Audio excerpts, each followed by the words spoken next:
Hello friends, सत श्री अकाल, आदाब, नमस्ते। My name is Digvijay and welcome to Chetan Bharat learning. तो आज हम अपने जो इस फरवरी सीरीज़ की हमारी पॉलिटी चल रही थी उसका आज लास्ट लेक्चर है।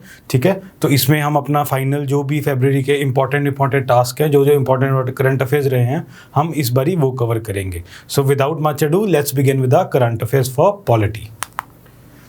ठीक है, टॉपिक्स टू बी कवर्ड क्या रहेंगे आज? France's ecological transition minister Barbara Pompili she came to India and इसके साथ हमारी काफ़ी डील्स हुई हैं। ठीक है, सेकंड क्या है हमारे पास? Ministry of education renames school under the Samagra Shiksha अभियान एज सुभाष चंद्र बोस, उनके नाम पे इन्होंने नाम रख दिया है। तो अगला क्या है? Military seizes power in Myanmar में कूप हुआ, उसके बारे में आपको थोड़ा सा आइडिया होगा। ठीक है, उससे अगला क्या है? Third quad meeting of foreign ministers of Japan, Australia, India and US. तो हम क्वाड के बारे में भी पढ़ेंगे प्लस इस मीटिंग के बारे में भी पढ़ेंगे। अगला क्या है? Supreme Court rejected a plea urging कौन सा? सिडेशन के ऊपर है ये। ठीक है, 120 विच डील्स विद द सिडेशन। तो ये सिडेशन के ऊपर है। सुप्रीम कोर्ट ने अपनी रूलिंग दी है। हम पढ़ेंगे कि सिडेशन जो लॉ है इंडिया में, इसका बेस कहाँ से रहा है। नेक्स्ट है ई छावनी पोर्टल एक लॉन्च किया मिस्टर राजनाथ सिंह ने, हम उसके बारे में बात करेंगे। So let's begin with the first news. हमारी फर्स्ट न्यूज़ क्या है? France's ecological transition minister Barbara Pompili, जो भी पोम्पिलिस इसका नाम है, ठीक है, 5-day visit to India. So she came to India. कौन कौन सी डेट से? 28 जैन से लेके February 1 तक। ठीक है, during the visit several key initiatives were signed and discussed between the two countries for boosting the Indo French cooperation. ठीक है, इंडो फ्रेंच कोऑपरेशन के रिगार्डिंग इन्होंने मीटिंग्स और बातें करी हैं। ठीक है, इन सस्टेनेबल डेवलपमेंट, किस रिलेटेड करी हैं? Sustainable development, renewable energy. ठीक है, आगे क्या है? Biodiversity conservation, smart cities and plastic waste. ठीक है, प्लास्टिक वेस्ट मैनेजमेंट के बारे में इन्होंने बात करी है। ठीक है, इनिशिएटिव्स क्या क्या हुए? की इनिशिएटिव्स जो मीटिंग इन्होंने करी है उसके ये की इनिशिएटिव्स हैं। लेट्स सी पॉइंट वाइज क्या है इसके। Indo French year of the environment for the period 2021 होगा 22। ठीक है, 2121 गलत हो गया यहाँ पे, इट इज 2021, इसको कर भी देते हैं। ठीक है, इट इज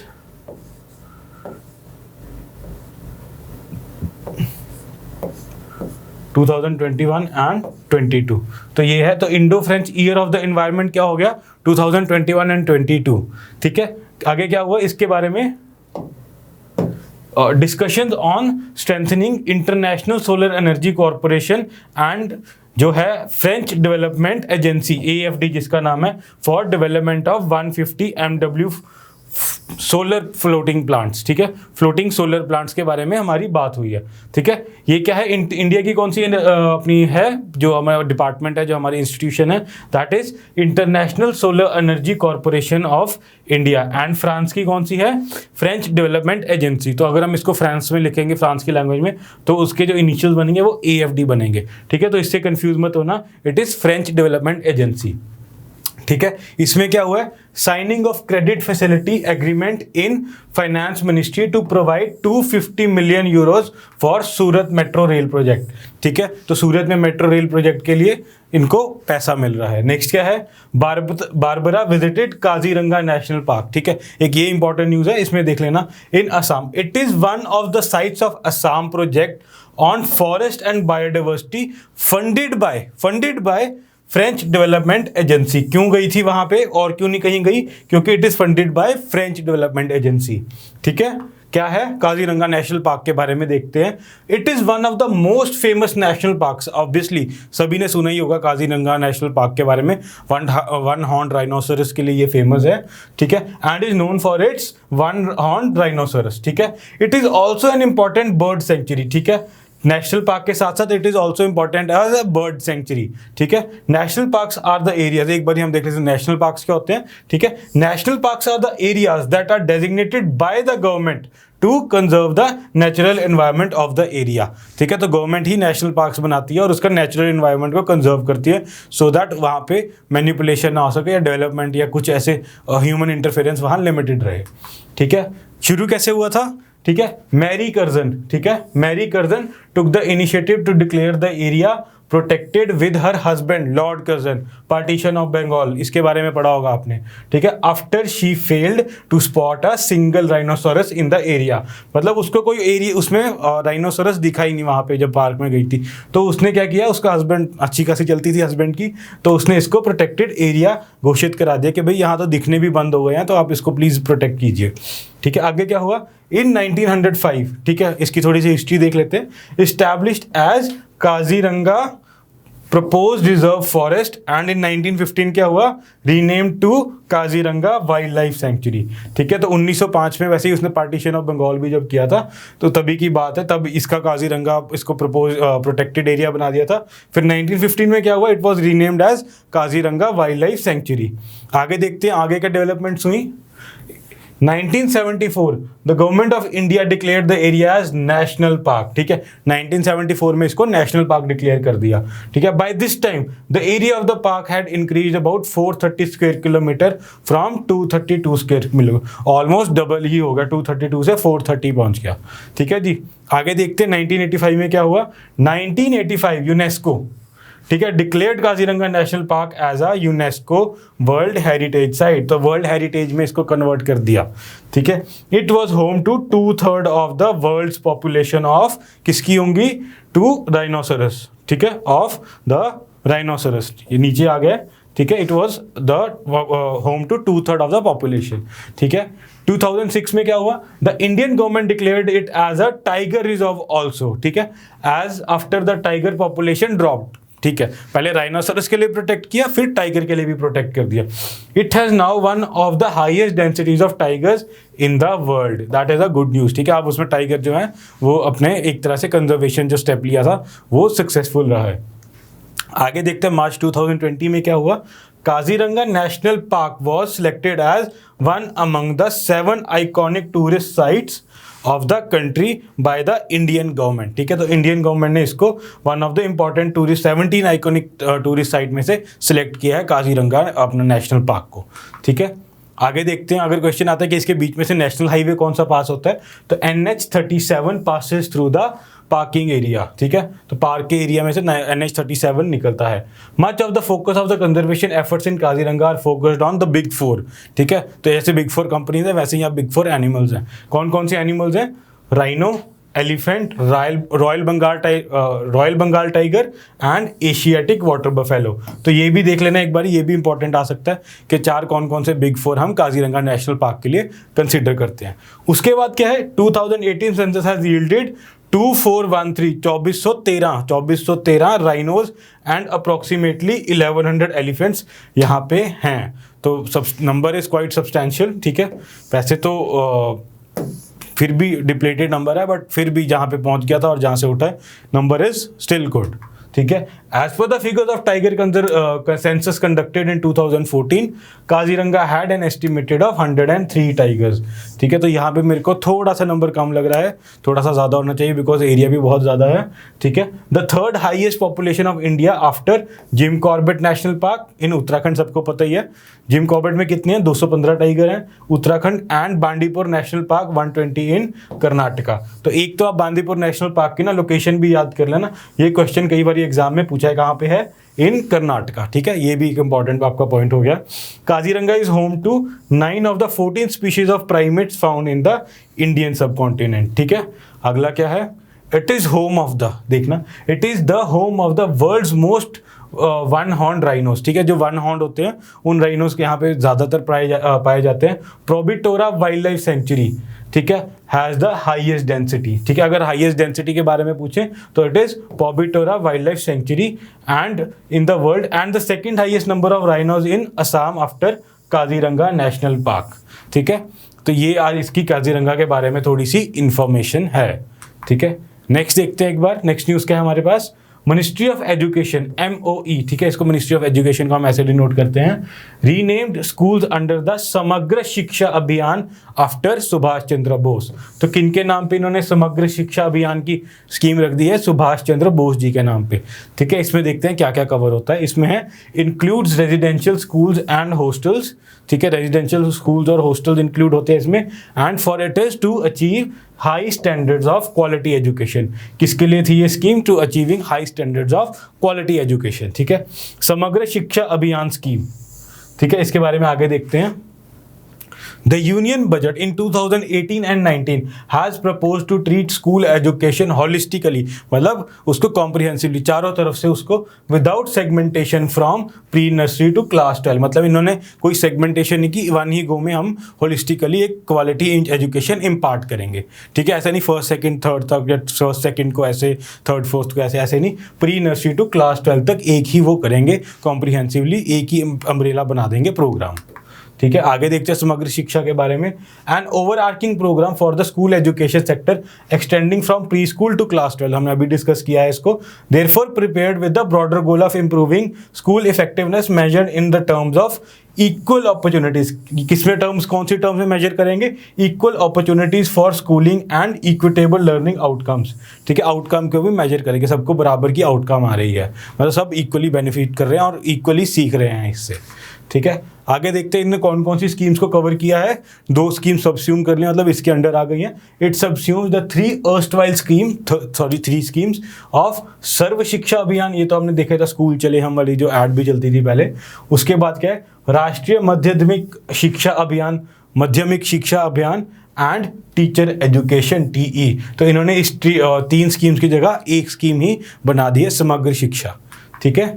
आगे देखते हैं इसके बारे में। This sector wide development programme scheme would also help harmonise the implementation mechanisms and transaction cost at all levels, particularly in using state, district and sub district level system and resource besides envisaging one comprehensive strategic plan. तो basically हम इस पे focus करते हैं। It is a one comprehensive strategic plan for development of school education at the district level, ठीक है। तो ये डिस्ट्रिक्ट लेवल पे एक कॉम्प्रिहेंसिव प्लान होगा जिसमें प्री नर्सरी से लेकर क्लास 12 तक इकट्ठे ही कवर किए जाएंगे, और ये 3 स्कीम्स कवर करता है जो हमने पिछली स्लाइड में डिस्कस करी हैं, ठीक है।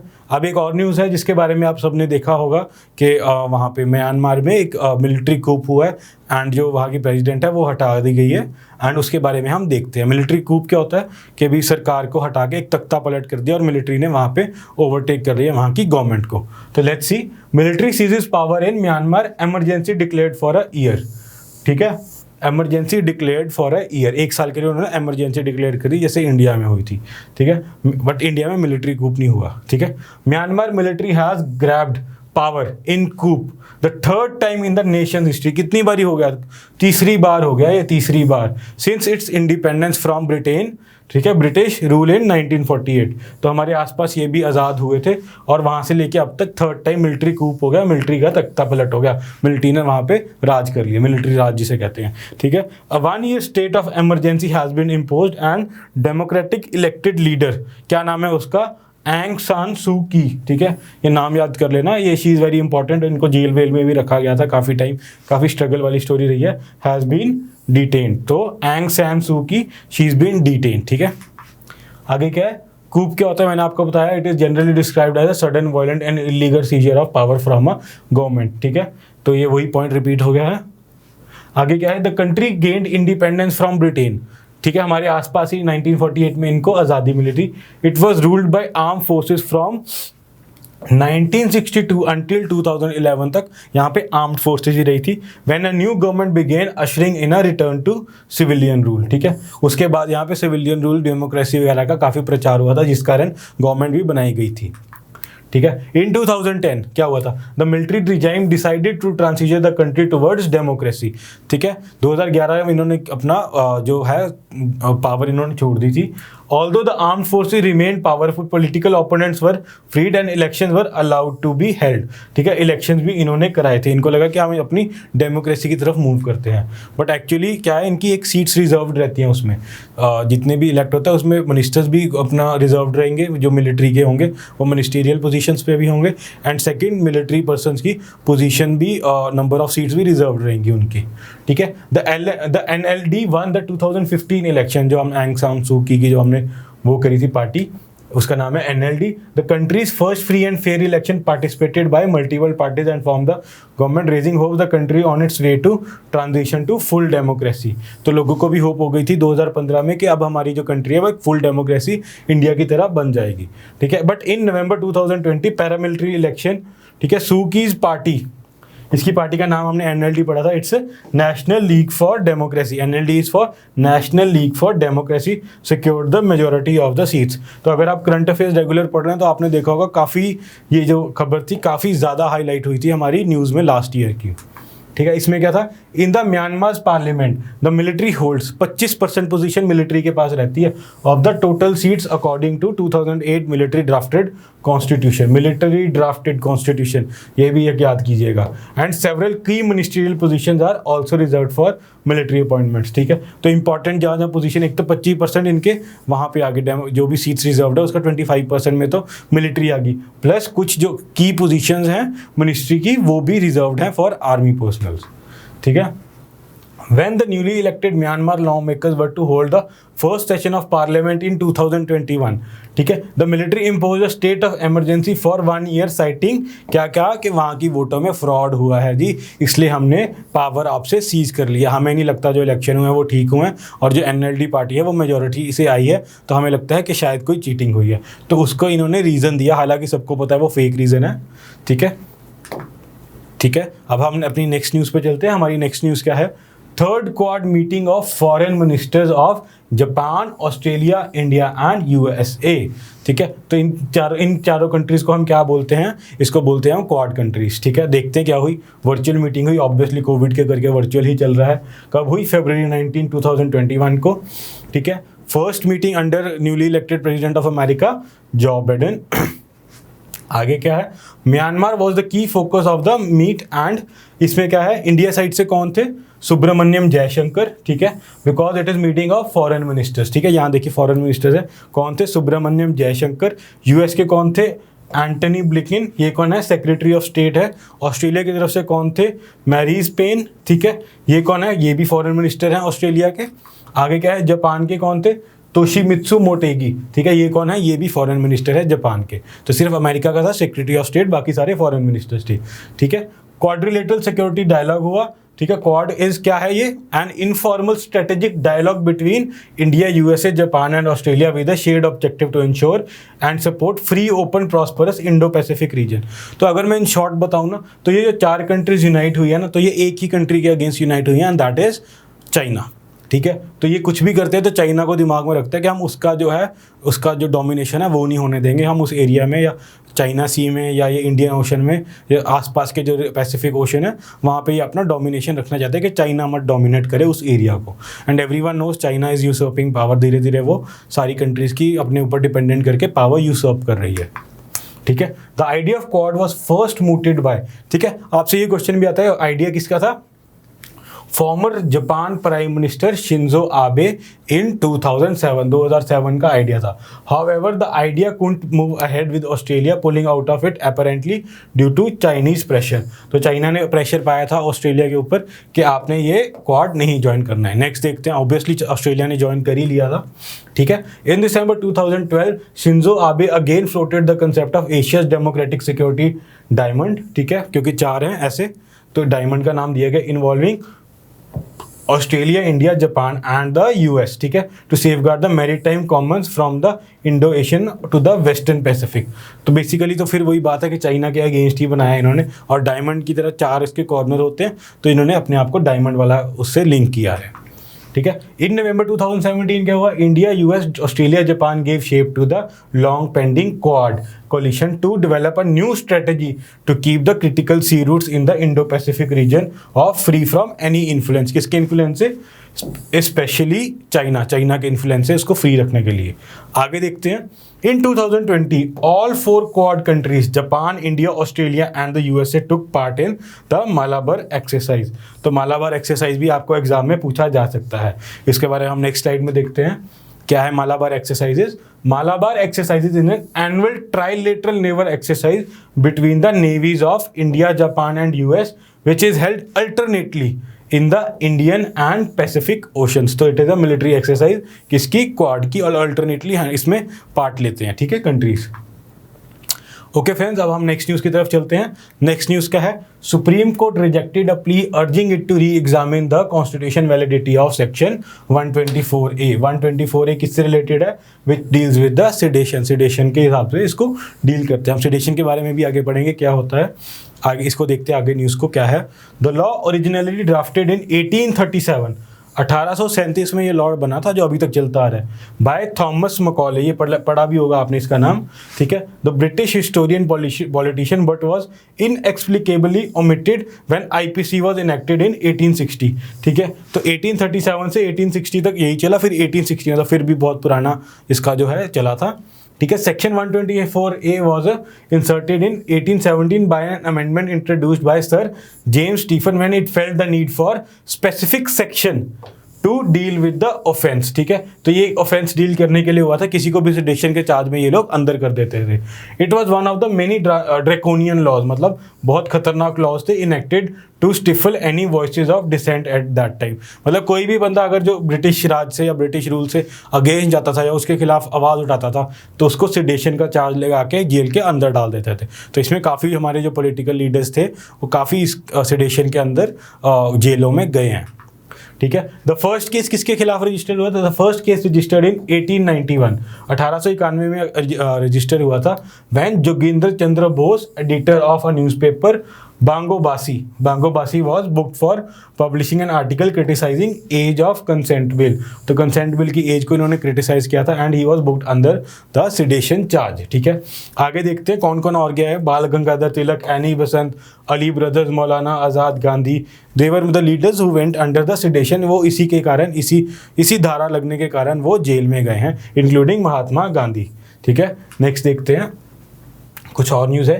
The Indian penal code defines sedition कैसे होता है? As an offence committed when any person brings or attempts to bring into hate मतलब नफरत फैलाने की कोशिश करता है, और कंटेम्प्ट और एक्साइट्स और attempts to excite disaffection towards the government. मतलब कोई भी चीज़ अगर हम जैसे कहते हैं, अगर आजकल चल रहा है कि मोदी जी ने ये कर दिया वो कर दिया, तो उस टाइम पे हम अगर कोई भी ऐसी आवाज़ उठाते थे तो हमें फट एक बारी अंदर कर देते थे वो, मतलब सेडिशन का चार्ज लगा के अंदर कर देते थे। प्रैक्टिकली मैं मोदी जी के अगेंस्ट कुछ नहीं बोल रहा, फॉर कुछ नहीं बोल रहा, बट बात यह है कि मैं इसके बारे में बात करूँगी आज से, उसका हम लिंक करके बात कर रहे हैं। ऐसे कई लोग क्रिटिसाइज कर रहे हैं, कई लोग फॉर द गवर्नमेंट है, तो उस कारण अगर उस टाइम पे हम कुछ अगेंस्ट द गवर्नमेंट बोलते थे तो वो सेडिशन का चार्ज लगा के हमें अंदर कर देते थे, ठीक है। तो लॉ बाय इंडिया बाय इधर स्पोकन, ठीक है, वर्ड्स इधर स्पोकन, रिटन, साइंस मतलब कोई साइन भी करता है, और विजिबल रिप्रेजेंटेशन और अदर, मतलब किसी तरीके से भी गवर्नमेंट के अगेंस्ट कुछ है तो उसको वो सेडेशन का चार्ज लगा के अंदर कर देते थे। आगे क्या है? डिसअफेक्शन की भी डेफिनेशन दी है। Includes disloyalty and all feelings of enmity, however comments without exciting or attempting to excite hatred, contempt or disaffection do not constitute an offense। मतलब जो अगर लगता है कि हाँ इसने कमेंट तो दे दिया जो नेगेटिव, बट वो एक्साइट नहीं करेगा, वो लोगों को इन्फ्लेमेटरी नहीं लगेगा, वो उस लोगों में आग नहीं लगाएगा, लोग उठ के दंगे नहीं करने लग जाएंगे, तो उसको इसके स्कोप से बाहर रखा गया है। So that is the definition of sedition in the present court या प्रेजेंट लॉ में क्या हमारी डेफिनेशन है सेडिशन की। नेक्स्ट है बच्चों, ये भी एक इंपॉर्टेंट न्यूज़ है, ई छावनी पोर्टल, ठीक है, ये आप याद रख देना इसका नाम। ई छावनी portal and mobile app was launch recently. किसने लॉन्च की? हमारे राजनाथ सिंह जी ने। ऑब्जेक्टिव क्या है इसका? ऑब्जेक्टिव है to provide online civic services to over 20 lakh residents of the 62 cantonment boards across India. तो जो भी हम कंटोनमेंट एरियाज के बारे में नाम सुनते हैं तो उनकी फैसिलिटेशन के लिए ई छावनी पोर्टल बनाया गया है, और लॉन्च किसने किया है? राजनाथ सिंह ने। ऑब्जेक्टिव आपको बता दिया गया है इसका, ठीक है। आगे देखते हैं क्या है। Through the portal, the residents of the cantonment areas will be able to avail basic services like renewal of leases, application, birth and death certificates, water and sewerage connections। तो उनकी फैसिलिटी एमसी वगैरह के लिए जो apps वगैरह हैं, तो इन्होंने ई छावनी किसके लिए बनाई है? कंटोनमेंट एरिया के लिए, ठीक है। किन्होंने डेवलप किया ये?